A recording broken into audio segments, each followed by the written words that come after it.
இந்த மாதம் ஆண்டவர் நமக்கு கொடுக்கிற வாக்குத்தத்தம் நம்பர் 1, முதலாவதாக கர்த்தர் நம்மை தண்ணியே உங்களுக்கு விரோதமா 1000 பேர் 10000 பேர் எழும்பினாலும் எப்படி காத் என்கிற அந்த ஒரு மனுஷனை கொண்டு ஏராளமான ராணுவ வீரர்களை கர்த்தர் அழித்தாரோ, அதே போல இந்த மாதம் கர்த்தர் இங்க இருக்கிற நிறைய பேரை தனியாக கர்த்தர் தனியா நம்ம தலை மேல இந்த ஆகஸ்ட் மாதம் வைத்த இரண்டாவது மிகப்பெரிய வாக்குத்தத்தம் என்ன அப்படின்னு சொன்னா, ஆரம்பத்துல திரளான பேர் அவன் மேல் பாய்ந்தார்கள், அவ்வளவுதான். ஆனா முடிவில் யார் ஜெயித்தா அப்படின்னு சொன்னா, முடிவிலே காத்து அவர்கள் மேல் பாய்ந்தான்.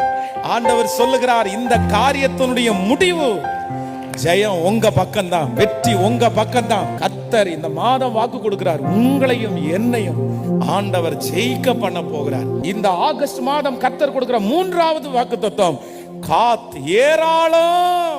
கர்த்தர்